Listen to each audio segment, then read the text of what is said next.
Welcome everyone to the inaugural day of the Nila International Folklore Film Festival of India. This is the online film, second edition of the online festival, which we have been doing. And as part of the festival, we are having interactions with the filmmakers also. And today we are privileged to have with us let me just introduce them briefly for you. One is Tara Douglas. She's a filmmaker, artist, and cultural researcher, and whose film Myths of the Wancho is being included in the final list of selected films. Welcome, Tara, to our Thank interaction. You very much. Thank you. Yes. Next, we have Mr. Venkitesh Ramakrishnan, who is a very senior journalist and both in the print, broadcast, and electronic media, and he's chief bureau of the famous English magazine Frontline of the Hindu group. So welcome, Mr. Venkitesh Ramakrishnan. Thanks for being with us.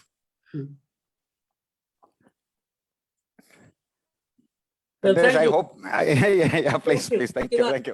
Yeah, you were looking up that you didn't see that I was giving you a salute. Oh, okay. Okay. Oh, okay. Right. And then we have, so you will be moderating the discussion, and we have got a host. It is Sanskruti Landage. She is a student of visual communication at the IGC School of Design, IIT Bombay. So since keeping in view the limited time at our disposal, let me just quickly go into the next brief, further introduction and to the viewers. So Tara Douglas, she has a vast experience in interacting with the artists and storytellers mainly, and she has concentrated mainly in the northeastern states, but also in the central Indian states also. And she has done in-depth ethnographic documentation of several valuable and near extinct traditional systems, traditional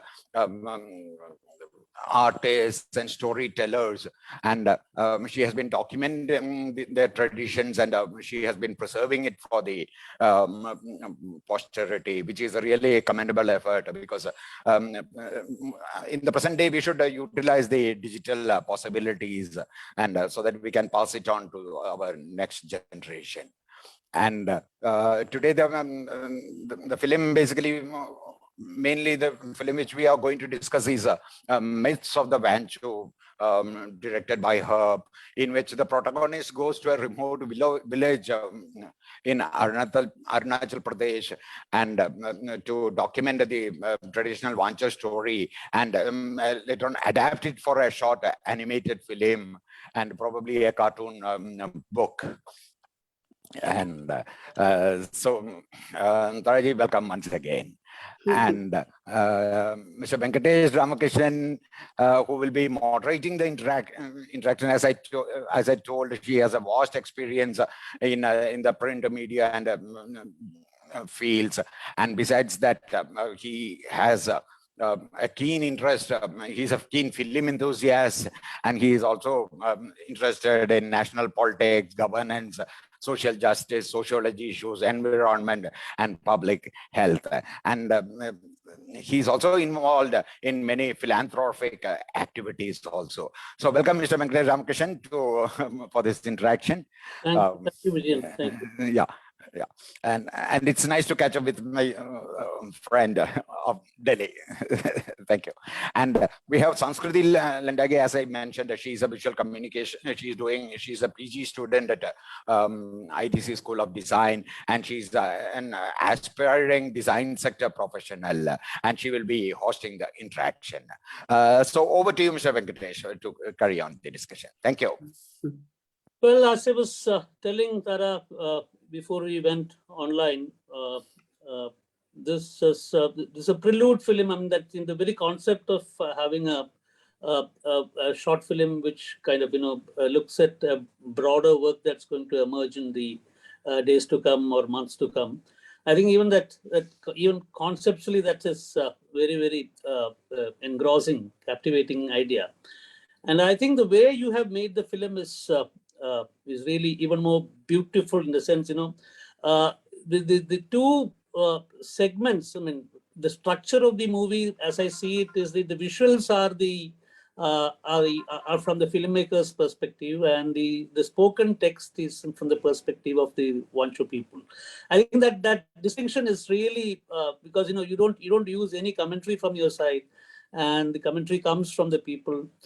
And what I find most interesting, I mean, of course, it's a film project. It essentially focuses on the idea of animation. Of course, as we all of us know, tribal communities across the world, right from the early stages of human, emergence in the world, people have always kind of drawn pictures to communicate, and I think that is that's how all the other forms of communication emerge in this world, like writing and reading, and so basically the idea of focusing on something like animation itself is very important.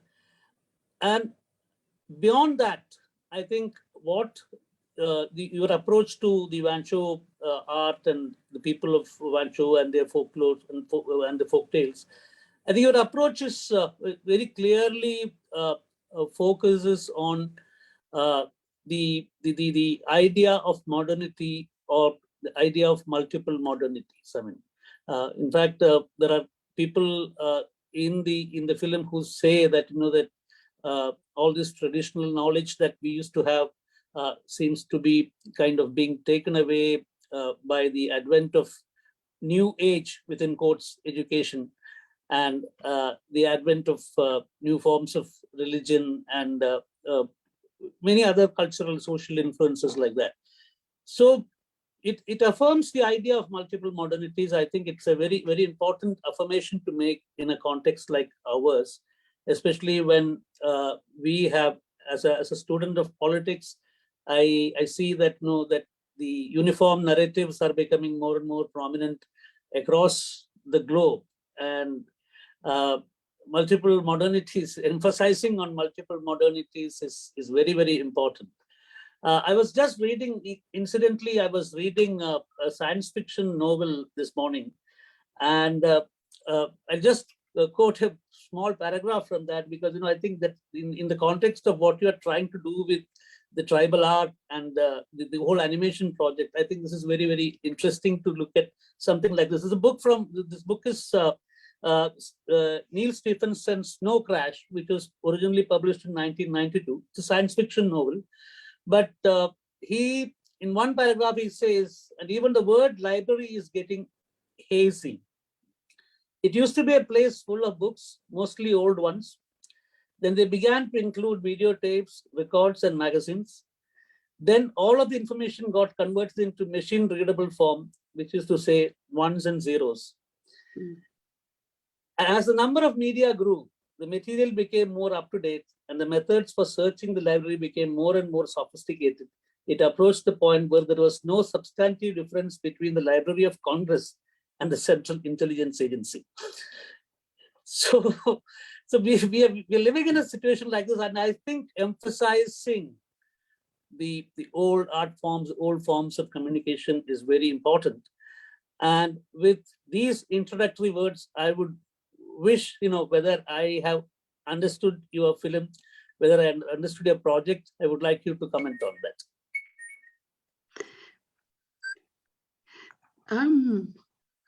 Yeah. Was it just generally about the project? And maybe whether my perception of your project as an emphasis of multiple modernities, as a project which kind of looks at the very basic forms of communication of human beings, especially the tribal people who have been marginalized and forgotten, trying to recapture them in the using modern technology and modern forms of publication.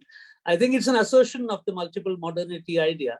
So yeah, well, I mean, because prior to this film and this working with the Wancho community, I've worked with several other communities in India. And yeah, it really is totally an oral tradition, the stories. And there is this fear that amongst the, especially the elders of the communities, and that these stories are going to get lost. And then there is also this desire to do something about that and to sustain the stories. So this is where the animation thing comes in.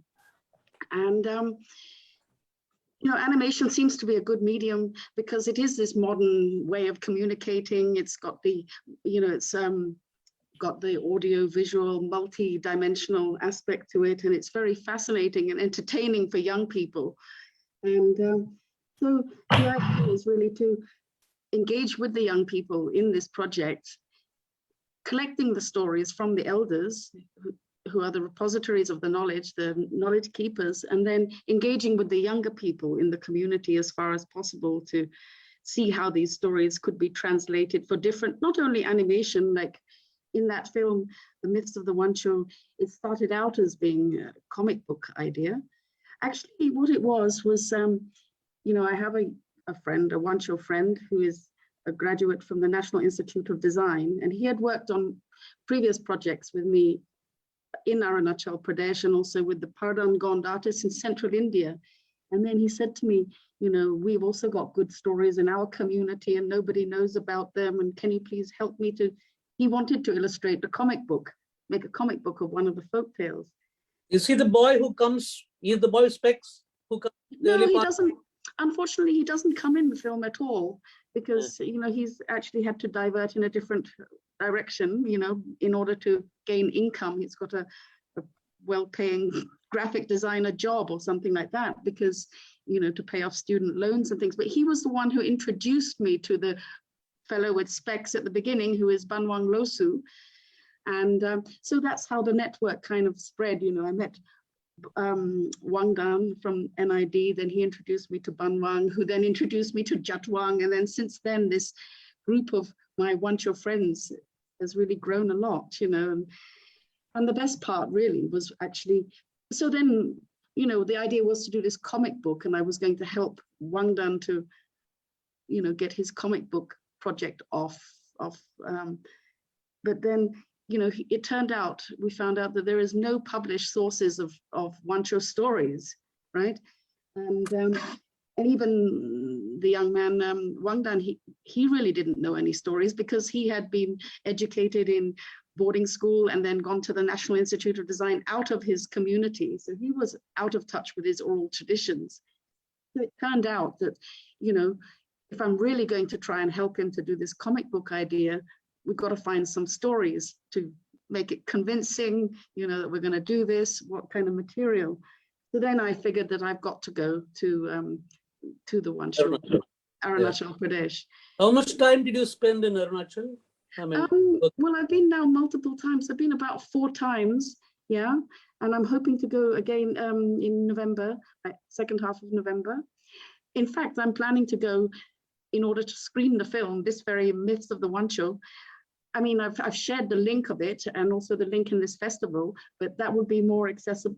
For one thing, there's very poor internet in that area, so it's unlikely that they'd be able to see much. And anyway, it'll be the younger people, but it's the elder people in the film who, you know, I want to show them the film that way. So we're going to have a community screening event at the end, like probably at the end. Where is it going to be held?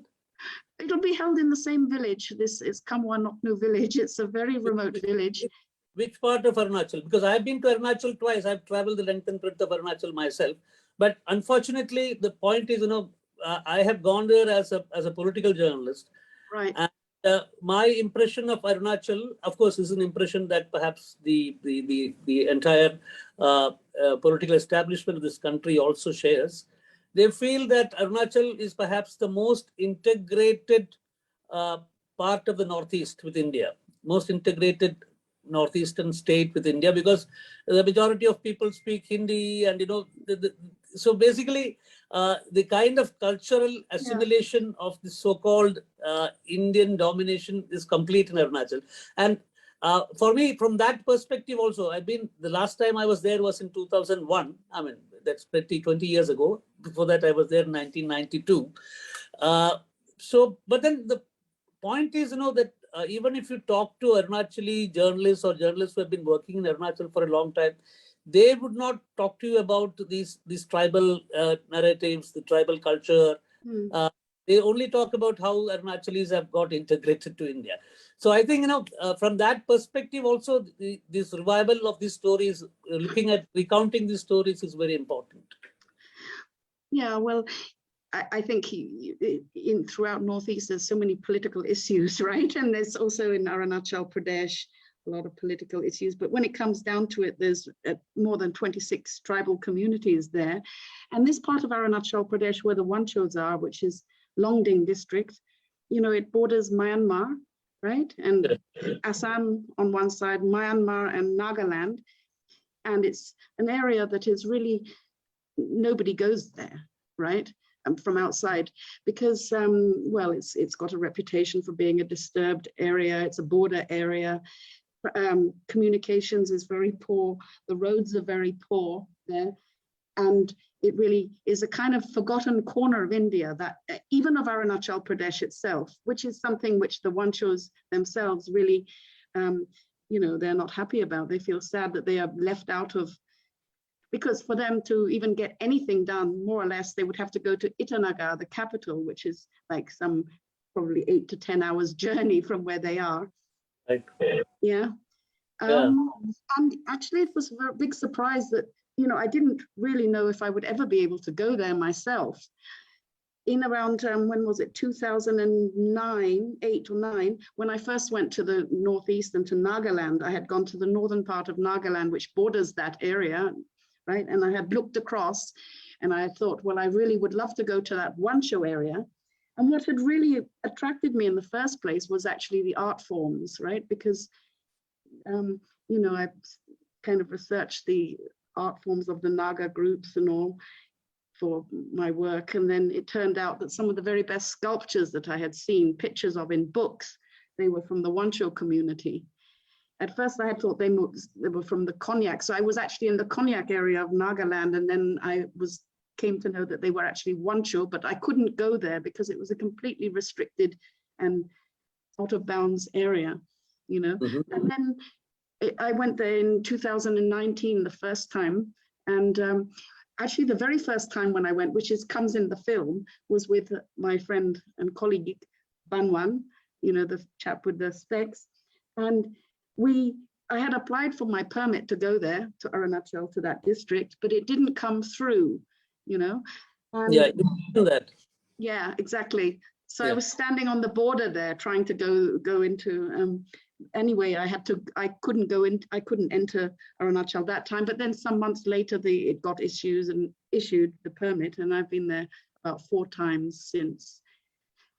And what's really special for me, because I have worked with quite a few different communities across India and in other parts of Northeast India and in Central India, but for me, I mean, this experience with the Wanchos has been something somewhat exceptional, right? And that's probably because, it being so cut off and remote, they are still really practicing the traditional way of life, which has been eroded in so many other communities to whatever extents, But in that Wancho community, it's still there in some kind of very traditional form, yeah. And but at the same, and that whole tradition also, it's all part of the way they receive visitors, So anyway, because no one had really been there to that village, I'm literally the only foreign female ever to have visited that village, and they could recollect that in around 2007, some German man had wandered there by mistake and spent 2 nights in the village, and that was their last recollection of any foreigner coming there. Yeah. So then I turn up, and I mean, of course, there is this sort of cross-cultural kind of, what do you want to call it, interaction and, encounter. Yeah. Yeah. I mean, I don't know who was more stunned, they or me, frankly, But at the same time, these traditional values are so much in their community, you know, so they saw me there as a foreign female, as a female come all this way on my own, and they felt, I'm sure, they felt extremely protective of me and welcoming of me, and also very happy that somebody had made that effort to come, you know. So beautiful and fascinating. Yeah. I think before I get Sanskruti, right? No. Yeah, it's Sanskrit. Yeah. I had a question with regards to before I get you in, I just want to ask two things basically.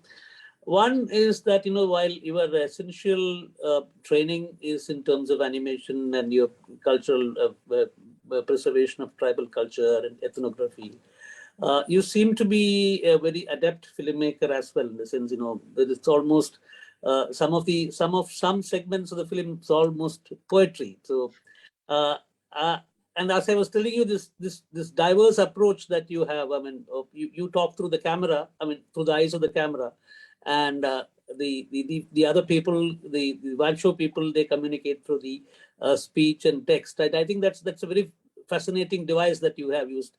That's one thing. The other thing is the initial animation, the title animation that you have. I mean, that's the only place where, you know, of course, you know, you show some drawings at the fag end of the film, but then the title animation was also very engrossing and beautiful. Is it inspired by the Wancho community? Because, you know, I as a keen watcher of animation films, I'm somebody who has consumed the entire Norman McLaren films. Okay, good. They're the best. Yeah. So, and in fact, you know, the first thing that struck me when I saw those images and the music that went along with it was it's so Norman McLaren is coming. So basically, I don't know, I mean, whether my observation is right or wrong. I would like you to say something about that's definitely I'm honored that you said that, because he certainly is like a, you know, a role model for me, a great inspiration. When I was at art college, because I studied animation at BA, I did BA Hons in animation, and that was in the early 90s, right? And at that time, just prior to the computer technology taking over everything, what I was exposed to was Norman McLaren and lots of other experimental animation filmmakers. And even though I did go on and learn high-end computer softwares, because I became later fascinated with that, I went back to the traditional techniques, and you know, I just think that it really suits the subject matter. And when you're talking about that little bit of title animation that comes there, yeah, that is a collaboration between me and also the Wancho, because I did a workshop there in the village. You see little clips of it in the film, right? When making models and things like that. Yeah. So and okay, so the head, there's a talking head, and I basically asked my Wancho friend, like, could you say something in Wancho, a greeting, the Wancho greeting, so I can practice doing some lip syncing with this clay and see how it works to have a Wancho head based on the sculpture saying those words. So that's how that comes. And then, of course, there's like this beautiful beaded jewelry here of the northeastern of the Wanchos, and so that bead medium is another thing which I really wanted to bring in. And eventually, there is going to be the short animated film coming out of the story of the gourd, and that will be using a whole variety of these experimental techniques of clay and different textures, local textures, and stop motion animation, basically, and bead animation and all of that, because it really does. It means that then the local artists can engage in it. They have a role to play. They can animate. They may not know these high-tech softwares and things. Anyway, I mean, to cut a long story short, we did a workshop here at Northeastern Hill University in March this year, and a whole bunch of young Wanchos came for that, and that's going to be the next film. This Myths of the Wancho is like the introductory film to the subject matter of the storytelling and where they come from the village. But the next film, which I'm working on at the moment, it takes it the next step, which is converting it into animation together with their inputs. And it really is developed, this whole project is developed from my PhD research, right? Because, you know, each film that is being done is getting more and more involvement and collaboration in-depth collaboration with the indigenous community. And that's something which is very special with this Wancho project in particular, right? Because, you know, they're taking active involvement in it, right? It's not just a token thing, you know, but they really are part of it. Like they came along for this workshop, and some of these Wanchos have actually learnt animation, you know, in this workshop and stuff, and they're making their own short little animations, which they share on WhatsApp and stuff as a result of this workshop. So, wish you could share some of these with us, actually. I could. They are shared. It's on a WhatsApp group, right? So we have the Wancho Animation WhatsApp group, and you know, I do feel extremely committed to this project because of the response that I am getting from the community, you know, and it's really like a genuine interest and genuine wish to do something, because like I said, they're in the most remote, forgotten part of India. Nobody goes there, you know, but they also, of course, the young people, you know, they're not going to be following the same way of life as their grandparents, you know, but yeah, so anyway, if they can bring some of this.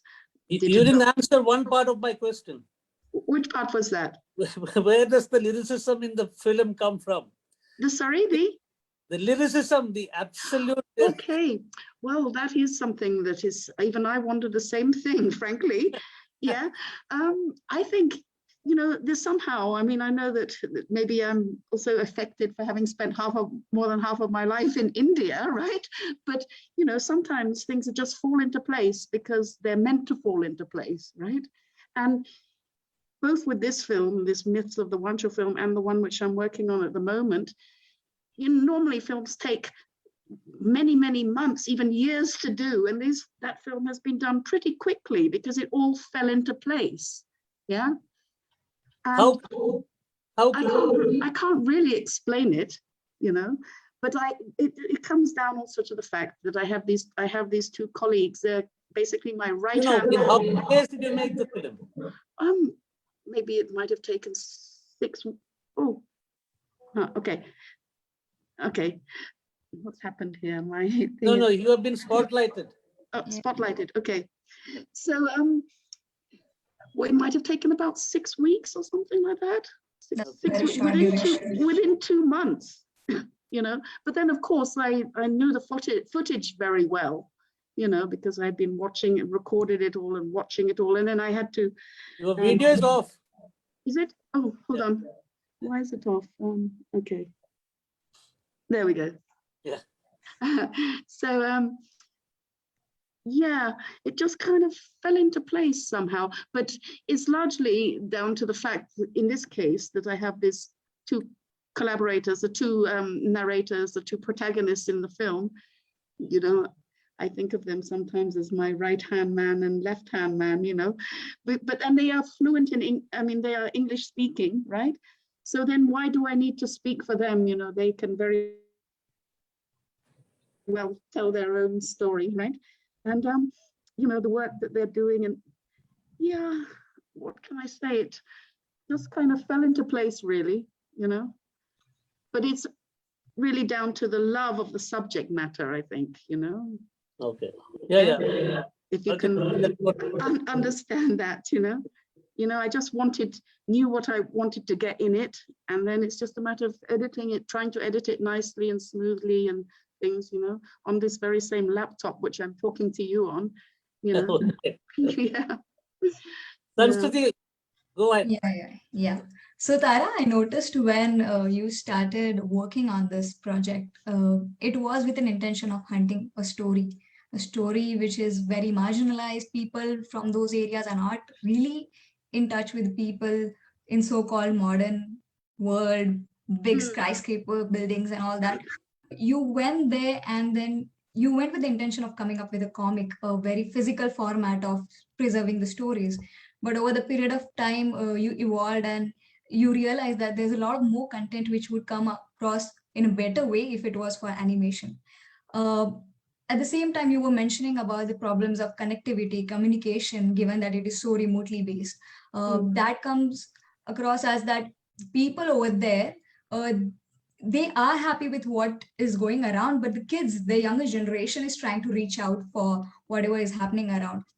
this makes me question that infrastructure is a very important element, right? If you're going to come up with an animated movie, there is a patch in the movie.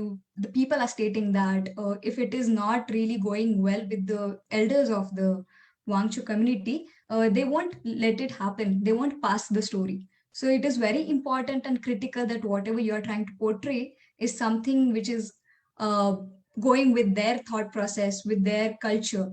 Again, it is about preserving the culture, but the people over there, do they have access to these facilities where they can actually watch animated films? It makes me question that the way you were thinking of coming up with a comic or audios to, like, there are so many contents which come across when you start working on an animated film, right? You storyboard, you like capture clips, there is audio designing, so many multiple ways of going around with it. I already see that there's so much of audio clips which you have gathered over a period of time, even if that is collected in a way and maybe crafted in such a way that it can work as a podcast. Because as a storyteller, when we listen to folklores, it comes across better when it is told in that tone, in those words of the older people. No matter how much we as storytellers try to convert in some different way, it might come across really well, but it's not always the same earthy nature of it which we are not, which we really want to preserve. So my question here is how you as an animator, as a director, as a storyteller approach this thing, that you are acting as a, what you say, mediator. You're bridging the gap between the modern age because you're using the modern tools of animation, even if it is stop animation, and the stories which were told previously, age old, century long stories. So how people really, people of the Wangchu community, the culture reacted towards this, and what were the difficulties which you faced in terms of making choices of what medium to go for? Well, yeah, I mean, it's kind of an organic process. Means this comic book idea thing is still on the cards, you know, but I for one am not going to do the comic book. It was the other young man that was going to do the comic book. Perhaps when he gets free, then he'll be able to take that part of the project up. Meanwhile, my background is in animation and also recording all these stories. So I have to record the storytellers being told by these stories, the stories being told by the tellers, you know. But then the main challenge is, of course, 100% in this case, is a language issue, because the elders, they speak pretty much only the Wancho language, yeah, and no English, right? And my Hindi is not really that good anyway, and so we have this language problem, right? Which is where these, you know, I'm so lucky that I have these two collaborators, Banwang and Jatwang, who are the intermediaries between me and the elders, right? Yeah, so, you know, it's a process of going with my camera, my digital camera, and recording the stories being told in Wancho, which is pretty quick, but then this translation process into English, putting the subtitles, is such a lengthy process, for which I absolutely depend on a Wancho speaker, and for which there are few Wancho speakers out of that area. So then I have to go back there all the time and work, and it's a very slow process. And as for this animation film, you know, we did this workshop in March here at Northeastern Hill University, and 8 Wancho people came from Kamwa and the nearby village to attend this workshop. And this whole workshop was to decide how to do the animation film. And we had so many, which is also going to make such a good material for a documentary film, this whole discussion process of how to do it, you know. Because personally, you know, coming from this background of animation and experimental film, I rather like the kind of, yeah, the poetic kind of abstract way of presenting stories, you know. That's in a way, my preference, right?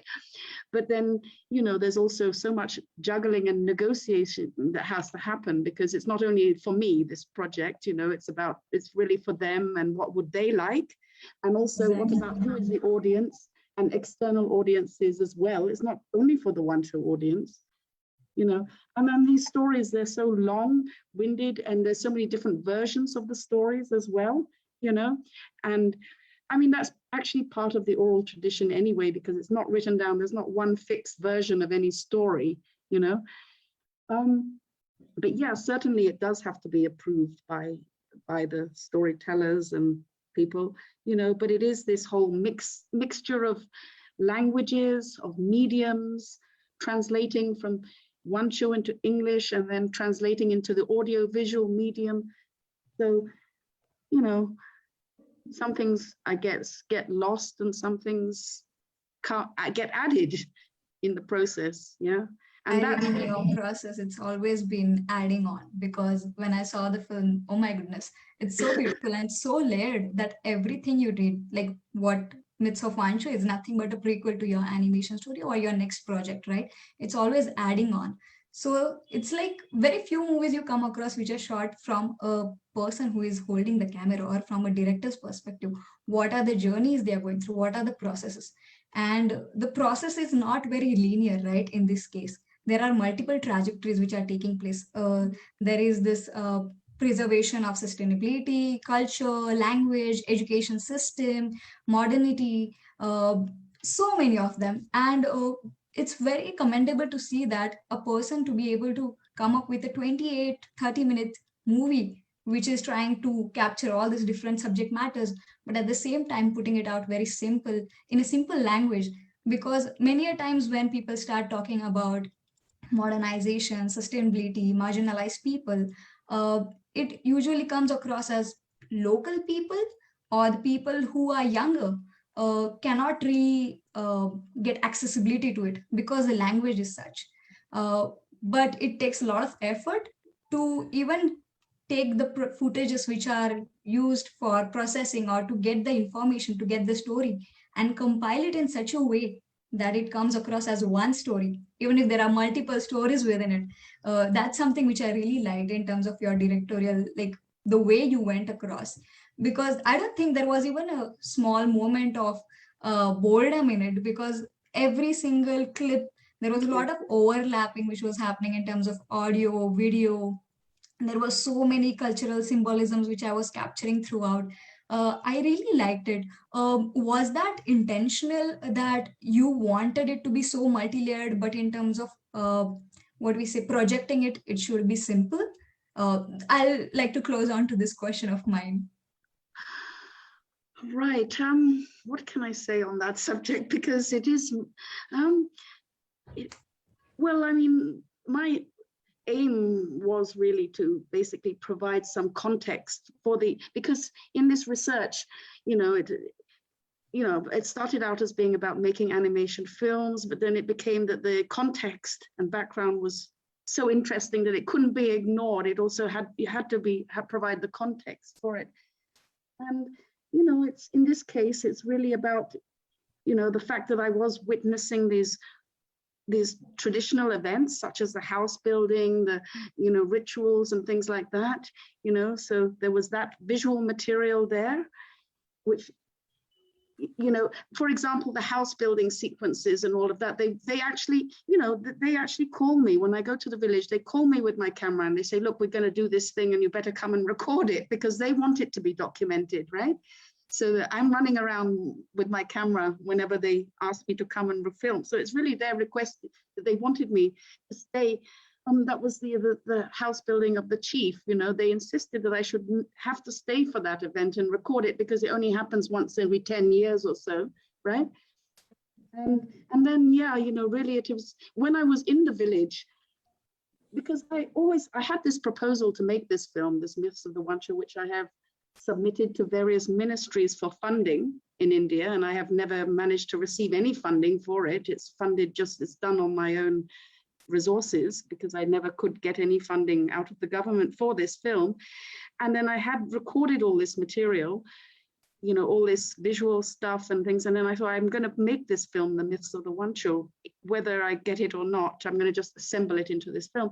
And then when I was in the village, I just felt that, this collaborators, Jatwang especially, and also Banwang, the two of them, I felt immediately that these people are going to be they're the ideal people to be the storytellers, in a sense, mediating between the elders, between me, between cultures as well. And the elders and the children, you know, they're in this special position, these two people, being teachers themselves, you know, having received the wisdom and knowledge from their parents and grandparents, and then being in the position, now in the responsible position in the community to educate the young children, but still wanting to keep that Wancho traditions in the education system. And the fact that they both spoke English very well and were wonderful characters for the film, you know, I think having those two characters. Well, yeah, I have to interject here because we are running short of time.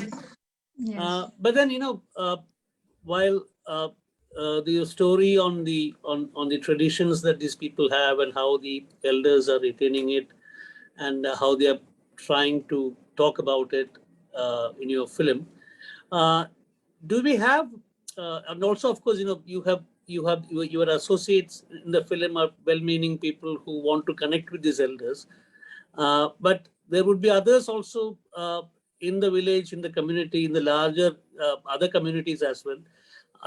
Do you see any sociological conflict between these new young modern youngsters and other communities or within the community? I mean, do you find any sociological conflict or churning? Well, you know, there would be. Of course, you know, what can I say? Well, I mean, there's conflict throughout the Northeast and the region. There's conflict between different groups, different tribal groups, and even within tribal groups themselves. I mean, there's always been this tradition, you know, the villages themselves in the old days, they were fighting each other, you know, but what can I say? So far, so good. Yeah, so far, so good. I think that's very honest. Yeah. Yeah. I think even people that have not been, there may be some jealousies, maybe there, you know, people who are not, but No, I think personally, let me complete it for you. I think you should focus on what you're doing.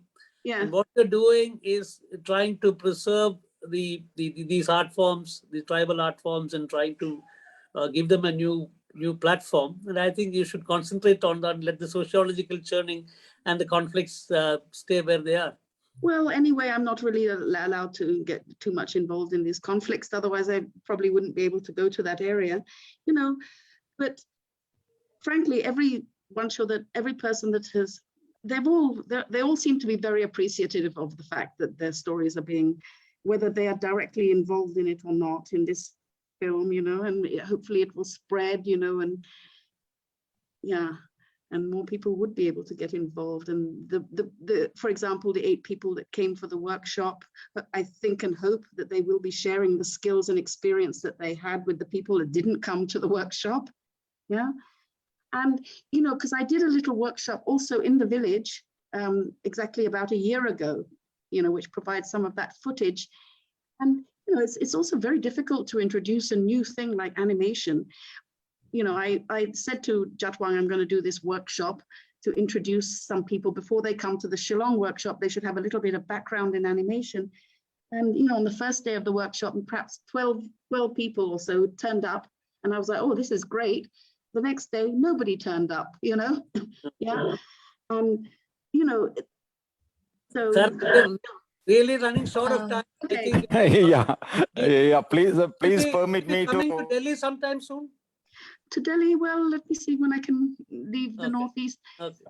Maybe by December. I will take your contact details from the Vayali team, and then maybe we should interact. That would be really fantastic. It's really great, lovely to meet you, and I would love to meet you and talk further about this afterwards in Delhi. Yeah, that would be great. Over to you, Vijay.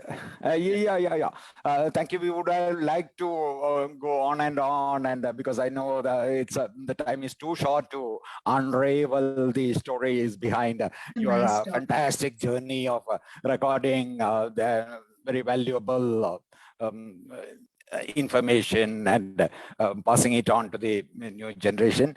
But all good things has to come. Constraints of technology. Thank Pardon? you. Yeah. I said, unfortunately, the constraints of technology. Technology, yes. Yes. Yeah. Yeah. That's true. So let me formally, on behalf of NIFI, from the core of our heart, express our gratitude to you, Taraji, for being with us, and Venkitesh for sparing your time and watching the movie and sharing your valuable insights about the movie. And Sanskruti, yes, really delighted to have you with us. And so since the next session is going to start, goodbye everyone for the time being. Thank you so much for this opportunity Bye-bye. to talk about the film and your encouragement and support. I really thank you very much. Sure. Yeah, sure. Thank you. Okay.